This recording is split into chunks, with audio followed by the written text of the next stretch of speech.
Hello, Montessorians. I forgot I'm not supposed to be doing the intro. It's you, Denise. This is your show. Take it. Forgive me. All right. Well, it's good to have you back. Hello, everyone. Welcome to another live coaching call, Native Marketing. We've got Cosmo and myself on the call. We're going to wrap up the last step series, really, of how to tell your story. And we're using the StoryBrand tool. And today, the hope is that we go through, and do some workshopping. We've got a couple attendees here, and we'd like to really carve out your story with this tool. And Qasim's going to walk us through it as well and do that. So Qasim, thanks for joining us today. Yeah, thanks for having me. I'm really excited. We've used StoryBrand incidentally for my core agency, which is Solutions 8. We've used it for Needle Marketing. I've gone through their training. A really close member of our team, or former member of our team, Stephen Hudson, is a StoryBrand certified trainer, I guess. Is that what he calls himself? Guide. Yes, sorry. He did the very first video. So if you haven't watched that video yet, if you're watching this recording, that video might be a good preface because it kind of walks you through the paradigm. We're going to skip that part mostly. So this is the third part where we start to kind of workshop.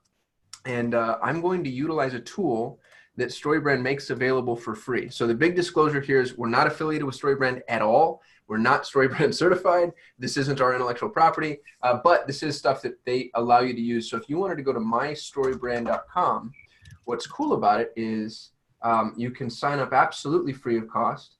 And what it does is it allows you to use their StoryBrand brand script template. Now, you can do this on a napkin if you want to, but I sort of like this because it kind of helps me just visualize exactly what it is we're doing.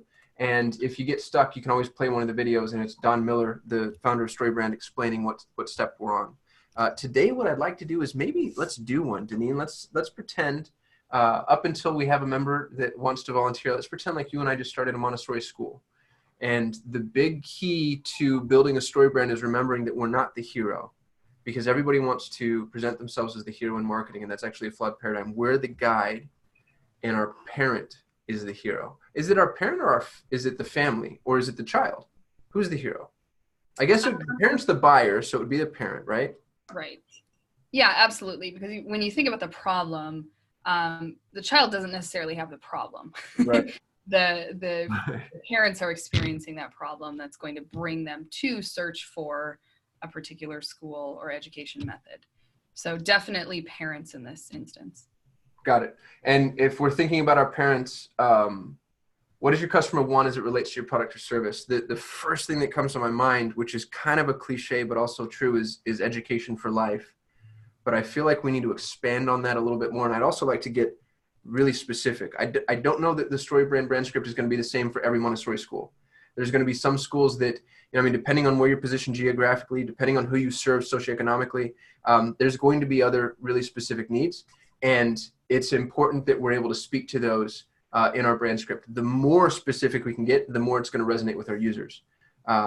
So given our Montessori school, Deneen, what would you think our customer wants specifically? What's the best way for us to workshop that?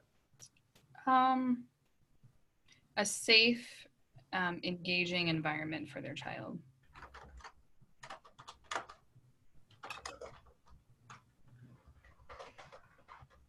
Love that. What else? Convenience is a factor. What about you? So this is my community. Is there anything that's different here in your community that you feel like parents are looking for? Because we're both Montessori parents, so we technically are very qualified to do this. Sure.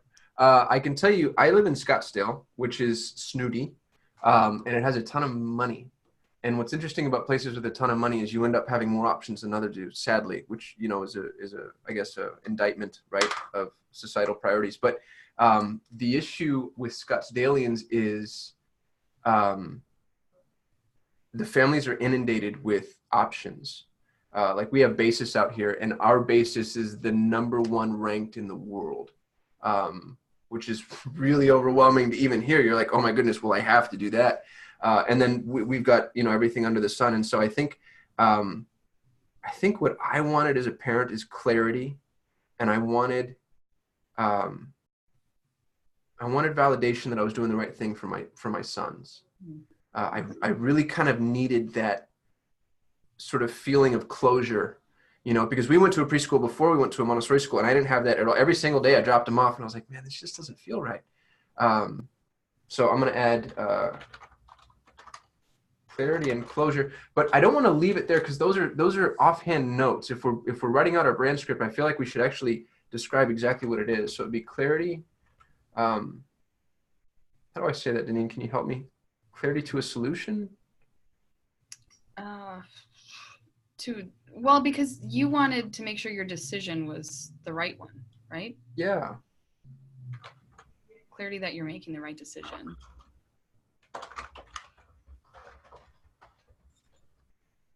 And what's interesting about that is that's an actually ongoing battle. People are fickle. I'm no different.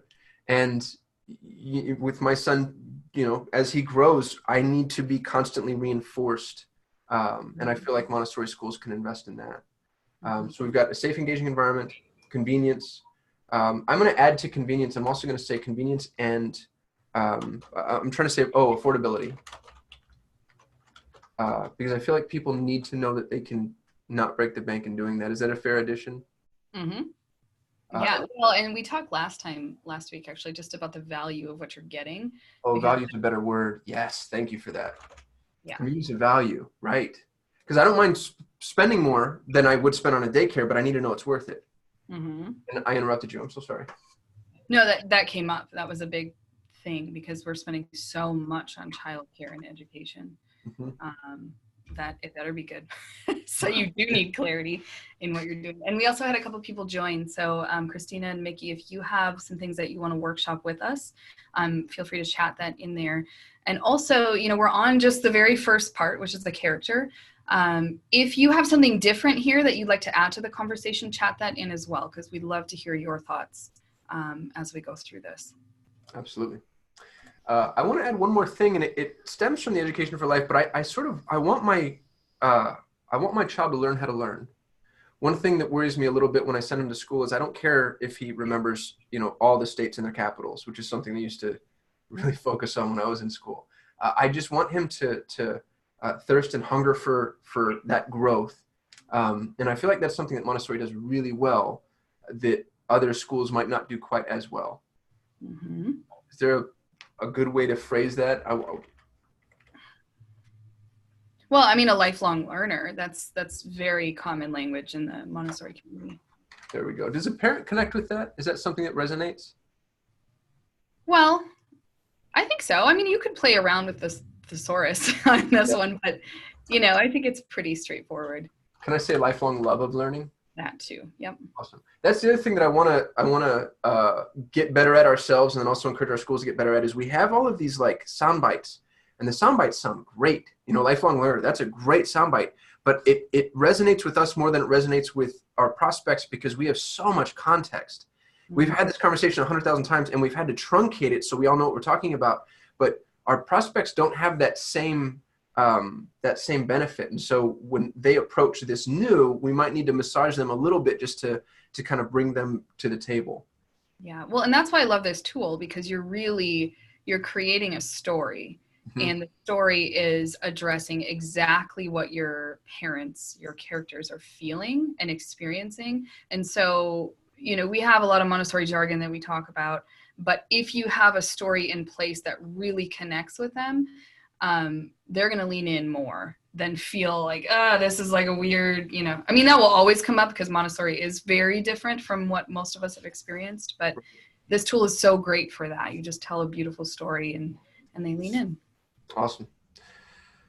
That was well said. And we're 10 minutes into it. We've done one step of the brand script. Oh my God. All right, we got 20 minutes left. Let's do this. Yeah. Well, in fairness, that was one of the most important parts. So just to recap, we've got a safe, engaging environment for their child, which, by the way, when they did, Matt shared a study with me. It was a multi-million-dollar study done on parents' needs in the preschool environment. And the first and most important need, and it was ubiquitous, and there wasn't a close second. The first and most important need was safety. So before we can speak to, pedagogy, education, paradigm, whatever, they have to know that safety is covered. That box is checked. And so I think that's a really good thing to start with. So a safe, engaging environment for the child, convenience and value, clarity that they're making the right decision, and lifelong love of learning. I think that's a good step one. The other thing I'd encourage our members to do is do this process, but don't spend too much time tinkering. Do it and then let it sit for a day or two and then come back. Otherwise, the brainstorming never ends. Let's talk about the villain. What's the root cause of our problems? Is it traditional education? Is it closed-mindedness, apathy? This one's tricky for me because I feel a little bit biased in it.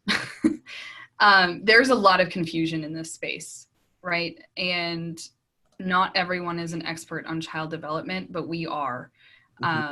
And I think the villain in this space is someone that poses as that or is just super good at marketing and pulls in parents. I don't know how to word that, but I mean, that's one of the big players in this. There's confusion. Like, how do I make the right choice? What do I do? You know? I love that. So I've got ignorance, confusion, and misinformation, and then I put marketers because I took personal umbrage with that. So I'm going to add it to remind you said that someday. Just kidding. I think that's great. So the external problem is the obvious problem, and that's they're looking for a place where their child can be. They're looking for a place where their child can go to school, right? I mean, we can be that basic with it. Yeah, I mean, I always go back to feeling like an extension of the home. You know, like as you go to work, you want to know and get a peace of mind that your child is in a place where your values are also expressed and that they're reinforced. And that's why, just side note, it's so good to have a great marketing plan where you get those families that already have the same values that you have, and it makes this process much easier. But yeah, I think that's a big one. I'm going to put that in internal. How is the villain making your customers feel? So I like they lack a place that feels like an extension of their home. I'm trying to articulate that as though it's a problem. Mm-hmm. Yeah, there's a lot of anxiety around that.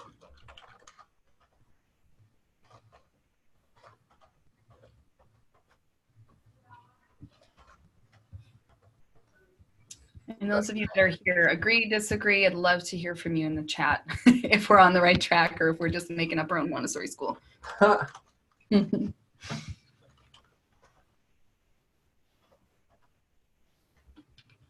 many of our parents are looking for a long-term solution, do you think? Well, it depends on when they start. I think they don't initially, but there's definitely an opportunity to nurture that thought because, obviously as a new parent of a young child, 2-year-old or whatever, you're worried about what your child is going to do in the future, but you're really like focused on now making sure that your child is taken care of. So yeah, I think there's opportunities to talk about it, but yeah, I don't think it's the initial, like they're outset. They're not thinking like, oh, here's my 18-year plan. No. And that's why it's so hard to sell elementary sometimes to the younger families because they're not thinking about that now. They will soon. Which is why we start early. Mm-hmm. I've got an idea for the philosophical problem. I think it's and when Don Miller explains this, he says these are like the oughts and should have, like it ought not to, or it should be. So the philosophical problem here, I think, is that education should be customized to the child, not the other way around. That's my attempt as a non-Montessorian to say that. How did I do? Yeah, I mean, we say child-driven, but I think actually how you said it is much easier for parents to latch onto that than child-driven, because I think that's a phrase we say over and over and over again, and we understand it, but when we say it again and again, sometimes it goes in the background. Yeah, it loses all meaning, doesn't it?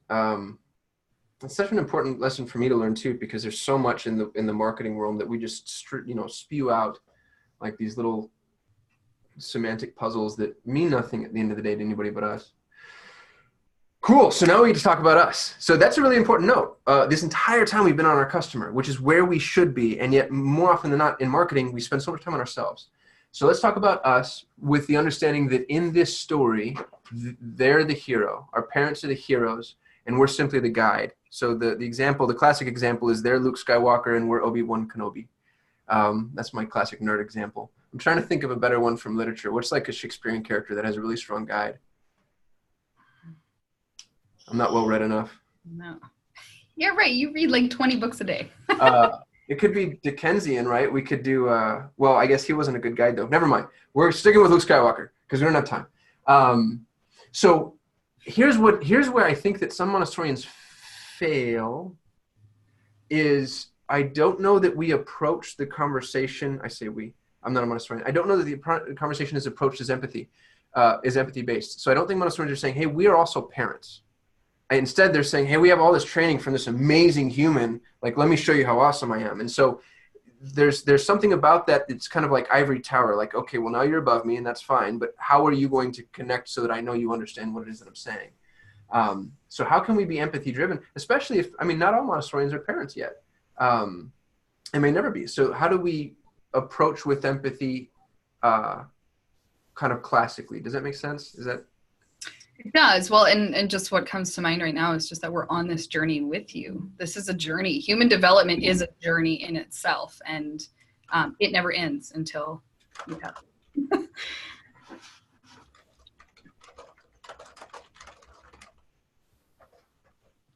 I love that. Human development is a journey that never ends, and we're on this journey with you. Yeah, you know, what's nice too is it leads into authority because we know so much about human development. Yeah. While we're on this journey, we can also guide you with these particular aspects of what we know to help human development really thrive. I love that. And this is where I think we really get to rely heavily on Montessori pedigree. Is it fair to say and safe to say that Montessori education is the only system of education based on scientific method? I'm going to say yes, because I say that. But I'd have to do some research and just to validate that. I'd be curious if those that are here, if they know of another scientist. I mean, I'm sure there are some, but not to the extent that Dr. Montessori spent so much time observing and really that scientific process she put inside of everything that she was doing. So I think we have a leg up. Yeah, I agree. And I say that too, incidentally, when people ask me why I sent my child to a Montessori school. So I need to go qualify that to make sure I'm not a liar. But it doesn't only, but like a very well written method, you know? Yeah. So we have a scientifically backed, can I say system of education? You could say method too. Is better. And it's been around for over 100 years.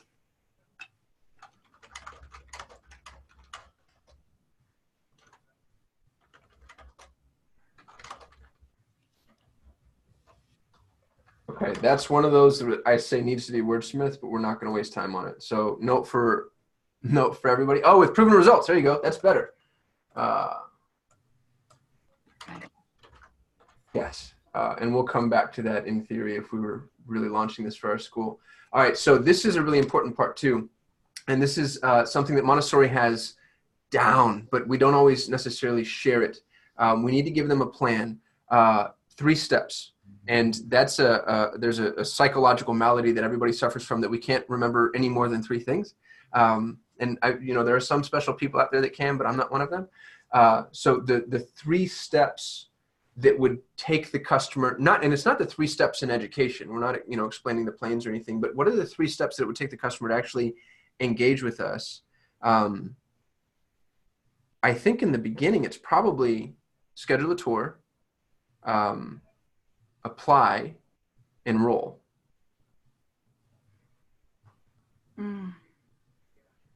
I mean, those are definite action items. There's a lot that happens in between that. Sure.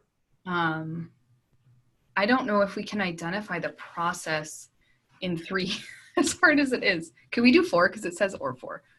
Yes. Because, so you're going to schedule a tour, which hopefully includes an observation in that. You're not just walking them through, you're having them sit in the classroom and see. And they attend an event. I think that would be good to get to know the community. It gets tricky if you have rolling admissions, but I'm going to be the evil marketer here and say that while I think that is a good one, we should probably leave that off of our process plan, because when you're approaching somebody in the beginning, you want to say, oh yeah, it's really easy. All you have to do is da da da da. And then they're like, oh, well, that does sound easy. And then when you walk them through the process, that's when you get to show them how expansive step one is. But from the outset, I'd like it to not be overwhelming. Is that fair? It is. I'm going to be the evil Montessorian and say we have to do some qualifying of our families to offer them before we offer them an application. Because if you offer anybody an application, I know Matt talked about this a couple weeks ago when he was on one of the calls, you get in a sticky situation where you offer them, they apply, and you're going to have to say why it is that you didn't accept them. Yes. So that's why I want to add some other step in there to make sure that there's a way for you to really vet who you're offering an application to. That's a really good point. So step two might be like we would call it in marketing terms, like the in-person consultation. But is there like a family interview or something? No, so those of you that are live, what do you guys do? And I know Christina mentioned have to contact first. So Christina, I imagine you're saying before schedule a tour, contact us. Would that be a part of this? Get in touch. It would be something that I would house under step one just to keep our list short, but she's absolutely right. Okay.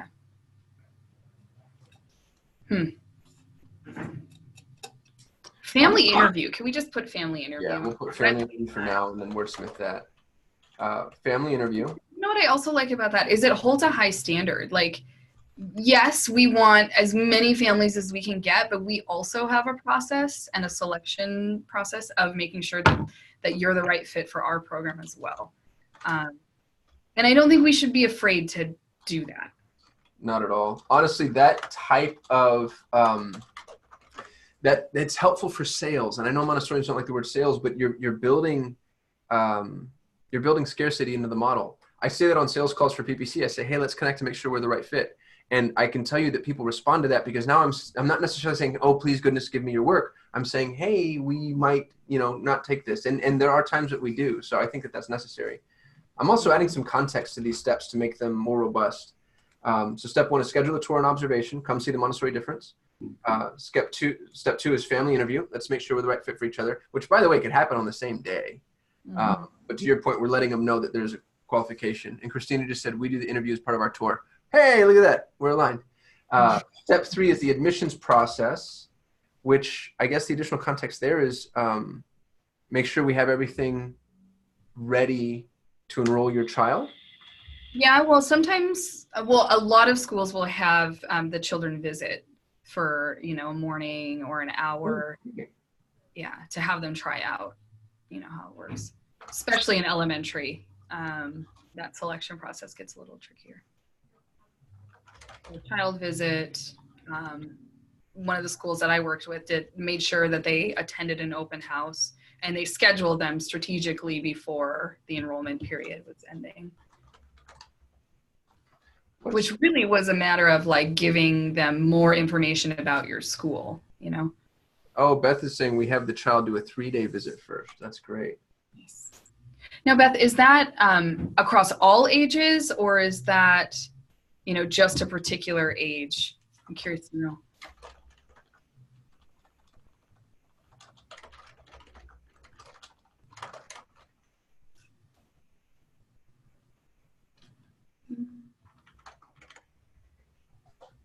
Early childhood and up. Okay, so I'm going to say have your child do a 3-day visit. And by the way, I'm adding that specificity because I've decided that our Montessori school does a 3-day visit too. But if yours is different, then make sure, of course, to modify it. And then I've just put complete the admission process, because I imagine that and it should be admissions process. I imagine that there's just like dotting I's and crossing T's and, like getting vaccination charts and that type of thing. Mm-hmm. Yep. Then number 4 is enrollment, which, by the way, is a step that people often miss. In doing this exercise, sometimes they miss the buy part. Like, all right, drive to the store, put the thing in your cart, go to the counter, done. And what we want to do is get them one step past purchase. And so the enrollment is, we'll do something like maybe there's a parent-teacher conference after the very first week to just make sure that everything's going acceptably. How do I say that? Going well. Going well, thank you. How do I speak like a human, please, Denise? Perfect. Yeah, no, that's a big one. We can kind of leave that to their decision, but I think we need to be more active in asking them. Awesome. I'm going to leave that there because I think it's good enough for now. And again, we would go back and wordsmith that. Let's talk about the agreement. This is a hard one for Montessori schools. I can tell you in my business, whenever we do anything, if I were to charge somebody for a consult, I'll come in and I'll say, okay, a full consult of your business is X, it's 50 shekels. And we have a 3X guarantee.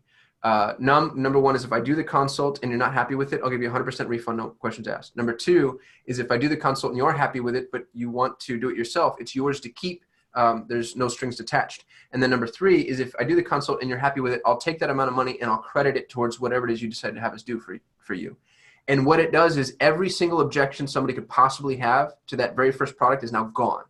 Because if you're not happy, you get all your money back. If you are happy, you want to do the thing, it's not wasted cash because you can move it forward to the next process. How do we, and we're not going to be able to do all of them, but how do we remove the majority of objections, as many as we can, in an agreement? And Beth actually gave us a really good one, which is, hey, we want to do an initial visit first to make sure that we're the right fit. But what else could there possibly be? Well, I mean, in thinking about the process you were describing, a deposit is definitely required. I'm not sure if that would go here though, because what it says is that you want to alleviate the fears of doing business with you. So how do you do that? Well, Montessori schools don't have contracts, right? There would be no long-term contract. It is. Well, some of them do. It's an enrollment contract. Okay. So, you enroll here and we're expecting that you're here for the next year. I know some schools will try to get them to commit to longer. That's a hot topic right now to try and figure that out. So you keep your families, but I've got an evil marketing idea. My school did this, which I really loved. So the school that we take our children to is private until elementary starts, and then it goes public so they can get funding. And it's nice for us because the price decreases significantly.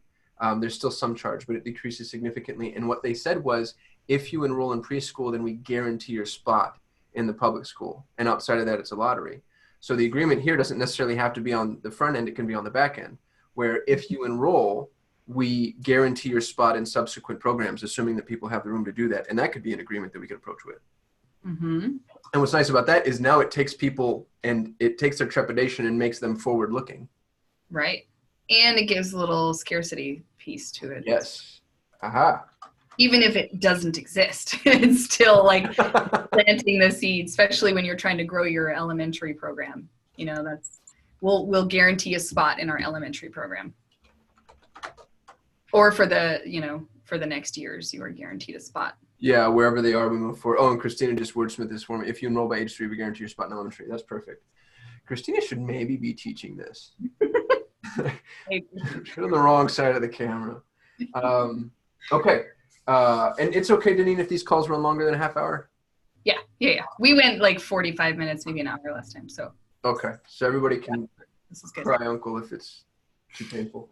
The call to action is maybe the easiest one in the world, I think. It's got to be schedule a tour, right? Mm-hmm. And now we're going to prioritize these. The very first thing we want people to do is schedule a tour.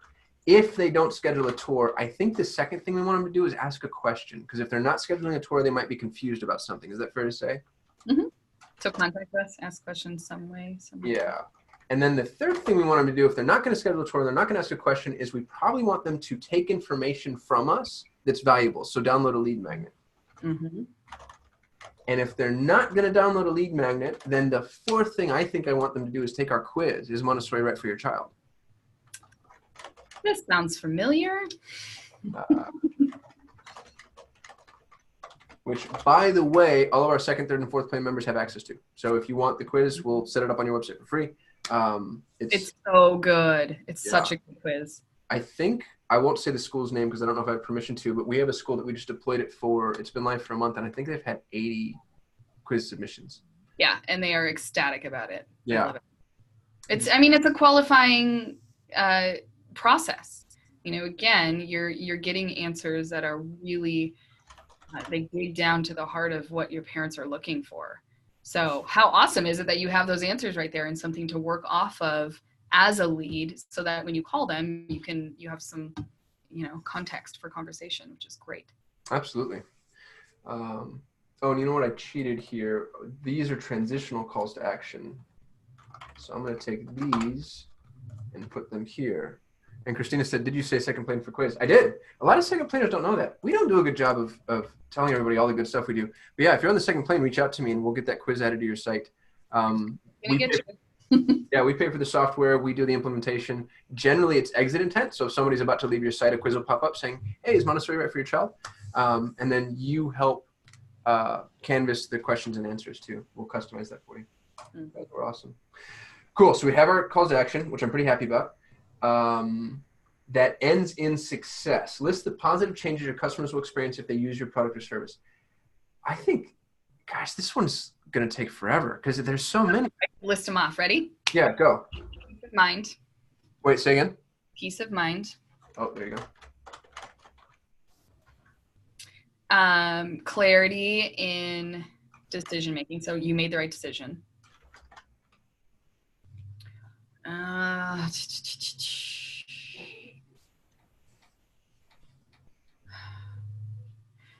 Well, because I'm looking at what do they want, and we're going to give them what they want.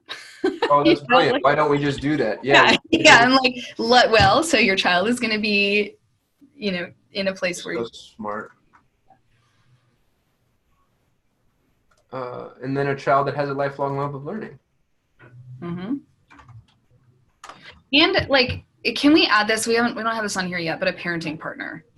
I'm going to keep saying it until we're blue in the face, but yeah, that's good. Like that is what parents are really looking for. They need clarity in this space. Because it's so amazing. Cool. What do they risk if they don't go with us? What are the negative consequences if they don't go with Montessori? They go with something else. But you experienced that. Yeah, my son got bit. Yes. Yeah. And I will say that does happen in Montessori environments, but we'll work with you and to help you, process that, and we'll give you clear ideas of what we're doing in the environment. And yeah. Christine on the same page, parenting partner. Yes. See, she should be teaching. I know. She probably has this all done already. She's like, you guys, you missed one. Yeah. Christina, you have to do the next coaching call with us. You're going to be our guest speaker. We'll send you a list of topics. Okay, so we want to avoid failure. So I guess failure for me would be a lack of confidence in my decision. Constant doubt. Constant doubt. Making the wrong choice for your child, which might be the biggest one.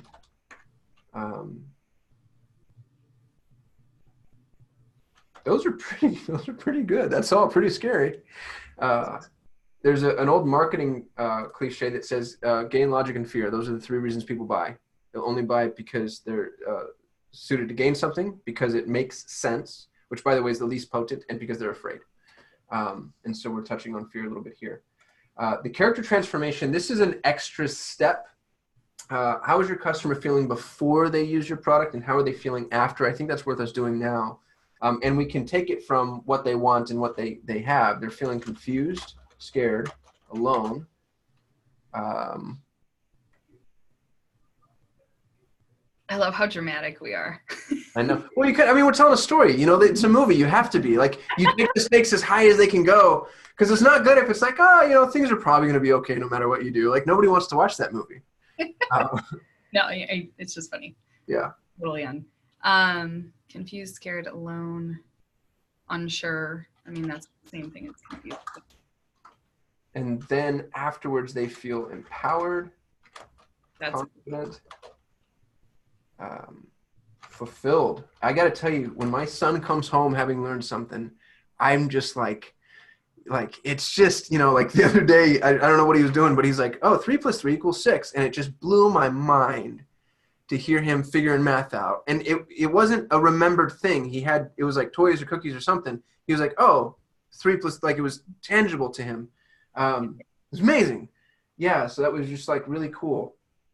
Wait, reading. My son last night actually made me cry because we were sitting down and reading, and he read to me for the first time. And No way. even as a Montessorian, you know, like I constantly need that validation that we made the right choice. And last night was like, oh my God, like it was so good because it just reminded me of this process, you know, of how well our environments are. Like Montessori environments are so set up for these children to really get the concrete experience, and having him sound out everything. I mean, it was so cool. It's so cool. So What was yeah, he reading? absolutely. Fulfilled is a good one. Janine, what was he reading? I mean, what a Bob book. It was about Okay. Jeff. Yeah. Which he was so happy about. I was just curious. Cool. Empowered, confident, fulfilled. That's good. Yeah. Empowered. What's something we can say to where they're looking like forward, like you know, like you're sure of the future, like you know you have a plan. I guess that kind of says that in empowered, confident, and fulfilled. All right, we're gonna stop there. So I think this was a good little workshop. One thing I want to mention that Janine and I spoke about in the beginning, and what I'm going to do is I'm going to share this. So I'm going to download this and make it available to everybody, and we'll link to it in the video, which I don't want to forget to do. So let me make a real quick note. Yeah, this is really helpful to have. I think that this can and should influence all of our marketing assets. So the first and most important thing it should do is influence the website. When somebody comes to your website, it shouldn't be like, well, Nido Montessori School has been in business since 1939, and we have all these accreditations, and we go through this training, and we're awesome because, and you would be lucky. Instead, it's something that speaks directly to the parent, and it starts this journey. You know, and the best way to do that, by the way, is to ask a question. So if I land on your website and you ask me, like, are you, and then you say the thing that I am, I'm sold forever. Because it's just like, oh my goodness, you're reading my mind. And what's cool is Montessori schools are equipped to do that. You know your parents so well. So you land on the website and it's either a statement of value that connects with me perfectly, or it's a question that lets me know that you're speaking to my character. And I don't mean my character philosophically, I mean the character in this movie. And then once they do that, you walk them through that story from top to bottom. We're just telling a story. It's going to be like one of those Japanese comic books. Like you start at the very top and you identify them as a character, and then you let them know, we know what your problem is. You're worried about this. This is an issue. You've encountered this. But by the way, we're here. And then you introduce yourself, but you're the guide. And you talk about your experience, but through their context. So now it's not, oh, we've been in business for 35 years. It's because we've been in business for 35 years, we can help you. And that changes your website. And people know the process, so I won't go through the whole thing. But the other thing I think it should change, though, is like the way we speak to parents. The minute somebody walks in, you know, it's less about the school and more about them. So it changes the tour narrative. And I'm curious, Janine, how you would do that, if you don't mind me putting you on the spot. Like, how could this framework impact the way somebody gives a tour or does an observation? Well, if you've identified what they want, you can continue to point that out throughout the whole process. Mm-hmm. You know, if you know that your community and your competitors, you know, are offering safe spaces, then you want to point out consistently throughout your process how safe this place is. Because one thing that will come up, I'm sure, is, well, what are your ratios?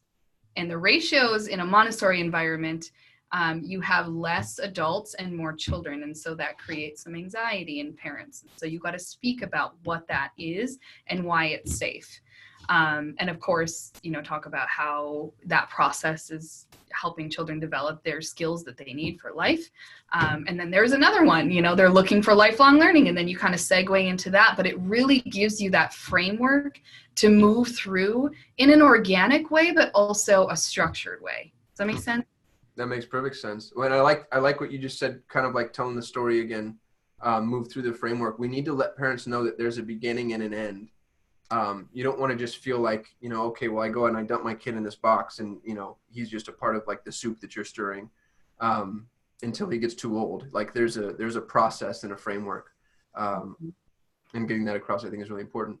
I also think, not to get, you know, I realize that we can go a little far with things. And if you're good with a hammer, you think everything's a nail, but little stuff like your postcards, your business cards, or the way you present in, like your elevator pitch, so to speak. I think that those things can be influenced by this, because it's just good to remember we're not the hero, we're the guide. And it's so cool that that's already in Montessori nomenclature. Like, it's so cool that that already fits. But we just need to look at the parent as the hero. And when we do that, it helps us change the way that we approach them with our little marketing facets too, blogs and social posts, those sorts of things. Mm-hmm. Yeah, I think that's huge. You're not the hero or the guide, because we shout at the rooftop what it is that we're doing. But I think if we can then also shout at the rooftop what we know about the human process, mm-hmm. and that you're also a part of this process. It's not just for your child. It's also you are on this journey. I mean, that's huge. It's not just, and now it becomes not a transactional, but a relational thing. Yeah. Like, I relate to you. We're on the same level. We understand each other. And here's this amazing environment for your family. Yeah. It creates a common goal. There's nothing that binds people together like a common goal. Mm-hmm. That's why I got into Montessori in the first place. Like, that's the key, like that's really the heart of what we do. So let's do it in our process. Let's do it with our families. Let's do it with our schools and our communities, and not just in our classrooms, because I think we're really good at doing it in our classrooms, but expanding it out to our families is going to really change how we can create some impact in our communities. Absolutely. Right. Christina just had a thought. It needs to be part of parent-teacher conferences and communication. Oh, the conferences specifically. That's really good, because now you're communicating to the parent as though they're the center. I have to tell you, my school still does this poorly, and hopefully they're not watching. Well, we're not we're not a character in the movie. We're an audience member. And so when I come to the parent-teacher conference, they're telling me how the movie's going, but I have no part to play whatsoever. And asking for a part will get you kind of like, no, we've got this. Interesting. Yeah, I think so. And I'm so A-type too. I'm just like, what can I do? What do we buy? What do we do? And they have like zero tolerance for that. And I understand why. They're sort of sick of people like me coming in and trying to change or influence or ruin. But it's a tough thing it's a tough pill to swallow. So I think Christina's absolutely right. If you can speak to the parents as though they're the heroes, which is it's like weird and narcissistic, but that's the way people think. We all think from our own paradigm. You can only see out through your eyes. So yeah, I think you're absolutely right. That's a really brilliant conclusion. Well, you have to consider or keep remembering that they are the reason you're able to work with their child. And I mean, it sounds so simple, and of course, like, yes, but I think sometimes we forget that. Like, we're so focused on the child, we forget that the parents are actually, like, you wouldn't have that child if they weren't here, and so we have to nurture that relationship, or we're going to lose our ability to really, have our communities, have our classrooms thrive. Absolutely. This has been a great call. Yeah, I agree. What are we talking about next time? Avatar? Yeah, give us your spiel, because I know you had something that you wanted to, kind of say and bring up. I don't know what I do. Did I? You're on the spot, sorry. Yeah, no, it's okay. About, like, the story brand and then not doing it fully into the avatar. So before you go and rebuild your website and reprint your business cards, I would ask everybody to just wait until we're done with the avatar videos. Like everything, it's going to be 3 segments. And so just to repeat the cadence, the very first segment, we're going over 12 topics, and every topic will have 3 segments. The very first segment is the overview and introduction. And we'd like to have a guest speaker for each one of those to kind of help introduce the topic. And we do for Avatar. We're really excited to have her. You'll have an email with an introduction soon. The second is best practices. So kind of walking through the nitty gritty and sort of, teaching people how it's done. And then the third is this. It's workshopping it. Like, let's actually do it together and let's get our hands dirty. The third one is the one that scares me the most, specifically as a technician, because we have to do this live. And there's a couple times where we might not be that good at it. So just know, the third one, give us a little bit of wiggle room, because we're figuring this out with you in a lot of cases. That said, I'd like you to wait on deploying everything that you've learned for StoryBrand until after we figured out Avatar. Most of these are going to be very actionable, and I'm not going to ask you to wait forever. You don't have to go through all 12, but these 2 are so intimately acquainted that I just feel like we're going to be much better off now that we know what our story is. Let's go examine who that character is more, and let's determine a backstory, and we're going to get into really granular things, things like, what kind of words resonate to these folks, and I mean, are you working with parents that have generally like a dual income household, or is mom staying at home, and we're looking for kind of those generalities, so we can begin speaking to them with greater degrees of specificity, because what we've learned, we have almost 1,000 members now. Every school is so different. And it's amazing to me that you can hone in on something that's as focused a niche as Montessori and still find that every single school we have is so unique, and every community is so unique. And so we want to figure out the avatar first, and then you can go rebuild everything and do all the work that I know you're dreading. And we're here to help in as much as we can. How was that? Yeah, absolutely. I totally agree with you. It's a hand-in-hand process. Cool. I'm super excited. For our live attendees, how did this go? Any feedback for us? Anything we can do better? And if you're watching on Facebook, always remember you can join on Zoom just by going to nitomarketing.com/coaching. And then you get to chat with us and have ideas. And Beth said this was great. Thank you so much. And Christina said, loved it. Thanks. Awesome. Well, I appreciate everyone showing up. I'm really excited. Yeah, likewise. All right. Well, we will see you next week, and we'll be talking about Avatar. Awesome. All righty. Take care, everyone. Bye, y'all.